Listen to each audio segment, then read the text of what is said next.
Some like to sparkle, and others like to sulk around in the shadows. So, what type of vampire do we have in this bottle? Today, we're going to be taking a look at a cart filler from Private Reserve. I should probably clarify, this is the new Java Private Reserve, not the old formulation.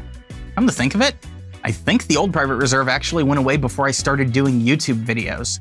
Anyways, the more I think about it, the more this kind of turned into a love-hate relationship, the majority of which really had everything to do with the color. Personally, I think that Vampire Red isn't a good fitting name, but let's dive in and take a look, starting with the TLDW. So it's probably best to just come out and say it. I don't like this ink, but I kind of do respect it. I feel that Diamine and Monteverde have much better offerings, which they're under the same roof, so I just don't get it. Now, before you smash that dislike button, hear me out. There are some good things, like getting 60 ml of ink for $12, packaging that can hold up to a lackluster Amazon delivery, extremely respectable dry times on both Rhodia and Tomoe. But for me, where it falls apart is that color. So that aside, let's go ahead and take a look so you can decide if Vampire Red is a good color for you. So this is what I was talking about when I said lackluster delivery attempt. The box was completely destroyed. It looked horrible. Like I said, this was Amazon, so I'm honestly just happy that when this bottle did crack, it didn't take out some of the more easily destroyed things that were in the box along with it. That said though, the cap still seals, and as you can see, this is a fairly good sized bottle. It could use a nib divot at the bottom, but for what it is, it's good. Now, looking at the ink blot, this is either a muted, less saturated version of Ancient Copper and Copper Noir, or it kind of looks like if you took those two inks and threw them in with some Pelikan 4001 Brilliant Brown. I think that's kind of where my mental calibration got thrown off. I was expecting a blood red, but with this ink, I feel like we're getting two takes on brick red.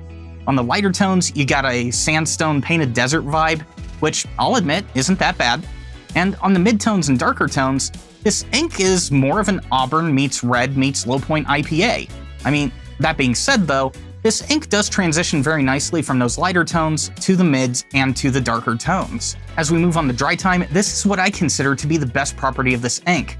On Rhodia, we're page turn dry by 15 seconds, and on Tomoe, it's surprisingly a few seconds quicker on the mark. I mean, that puts it right up there with some of my favorites, including Ancient Copper. So let's move on to the writing sample and see how this ink looks straight from the pen.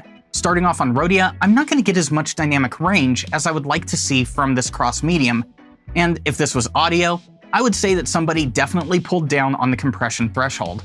I'm writing slow, and that's not helping much, but what would be nice is if some of the lighter sandstone tones came through here. I mean, it would make a nice contrast to the auburn bricks that are being put down. That aside, I will say that this ink is doing a good job of getting out of the pen and onto the paper. Over the last 2 weeks, I haven't had any hard starting or skipping. Switching over to Tomoe, we're easing up on the compression and getting more dynamic range. Faster writers are going to see the full gamut from sandstone to brick burn, and slow writers are going to, kind of dance around a little bit more with those mids, while also getting a good look at the transition tones on the lower end. Still, I feel that we're getting more brown than red. For what it is though, this ink is doing a good job at staying in control on Tomoe. I mean, it could easily fall apart, take forever to dry, or show absolutely no dynamic. But this ink is having none of that. It's making a good attempt to put its best foot forward. And that's why, even though I don't like the ink, I can still respect it. Now, no ink review would be complete without a water test. So let's see what we end up with here. Spoilers, it could be better. As we dry the page, what we're left here isn't much. While it didn't completely lift away from the page, it tried. It really did try. So if this color is something you like, keep it away from flowing water. I mean, at least it's got that in common with vampires. So that's going to be it for Private Reserve Vampire Red. If you like the video, hit that thumbs up and subscribe to the channel if you haven't already. Also, while you're down there, consider becoming a patron. Even contributing $1 goes a lot further to getting things to review for the channel. And dog treats. But till next time, don't drink the ink.